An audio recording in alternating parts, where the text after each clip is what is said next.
Aren't you just sick and tired? Oh, I love saying that. I'll say it again. Sick and tired of all the depressing news that comes your way in a seemingly endless stream of ugly information. I think we all buy in to some extent that mantra that says there's no news like bad news. Recently, reliable information came that the coronavirus was in Cresswell. Word was getting out fast, but then it proved to be unverified. When the Institute for Health Metrics and Evaluation first came out with their projection of COVID cases in each state, they had two large pieces of information that grabbed our attention. One was Oregon has now and will continue to have plenty of hospital beds, ICU beds, and ventilators. Then the other news, number two, was that they projected that Oregon would have over 550 deaths due to COVID-19. Guess which one of those news made the headline that evening? The fact that not nearly so many people have died as of today doesn't make the first few minutes of news. After a while, the negative of yesterday and potentially today makes me begin to cave to my most feared concerns. It just gets me. Usually, I get up first in my house, make myself some hot tea, and I sit quietly, allow my mind to just be still before the day's noise begins. After I pay attention to my thoughts, I start letting them go, but then I monitor them. I don't necessarily go somewhere on purpose, but I just monitor what goes through my mind. It's amazing to me how many times I have to pull my thoughts away from some negative idea, some doomsday projection from my doubts or fears. I gear my mind back to neutral and attempt to reset. I ask God to give me good images or pleasant possibilities to fill my imagination.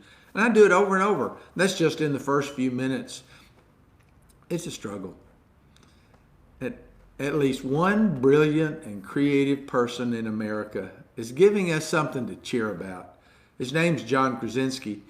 You've seen him on TV, either on The Office, where he played Jim Halpert, or more recently where he stars as the title character in the Amazon Prime series Jack Ryan. Plus, I think he's Brianna's movie star crush. Just saying. He decided to start producing some good news for the internet horde to watch. Interesting enough, he calls his vlog Some Good News. It's on YouTube. He's produced 7 episodes from his home. It's funny. But when he tells about the good things happening around the world, you can tell that he's passionate about it. He loves giving some good news. He calls it SGN. Number 7 episode is about love, the different ways it shows up during these COVID-19 times. He even has a real wedding on the show. It is so good.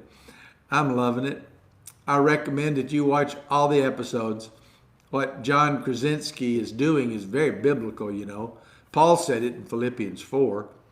Summing it all up, friends, I'd say you'll do best by filling your minds and meditating on things that are true, noble, reputable, authentic, compelling, gracious, the best, not the worst, the beautiful, not the ugly, things to praise, not things to curse. Put into practice what you've learned from me, what you heard and saw and realized. Do that. And God, who makes everything work together, will work you into his most excellent harmonies. Oh, I love that. And the Lord said this: if you decide for God, living a life of God worship, it follows that you don't fuss about what's on the table at mealtimes or whether the clothes in your closet are in fashion. There's far more to your life than the food you put in your stomach, more to your outer appearance than the clothes you hang on your body. Look at the birds, free and unfettered, not tied down to a job description, careless in the care of God. And you count far more to him than birds.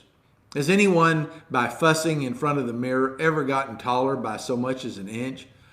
All this time and money wasted on fashion, do you think it makes much difference? Instead of looking at the fashions, Walk out into the field and look at the wildflowers. They never primp or shop. But have you ever seen color and design quite like that? The 10 best dressed men and women in the country look shabby alongside them.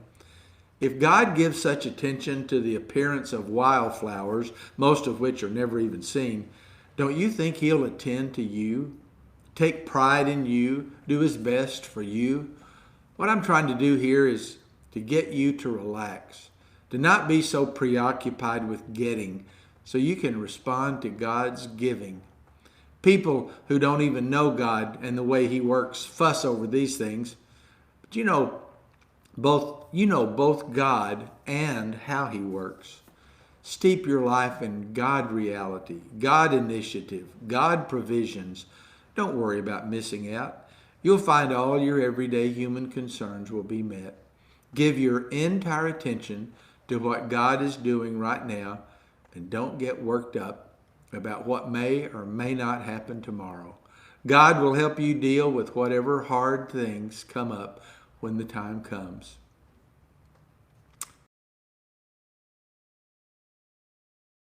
This morning, it's being reported that phase 2, when it gets here, and it will get here, may allow groups of up to 100 people to meet together. Now that's some good news.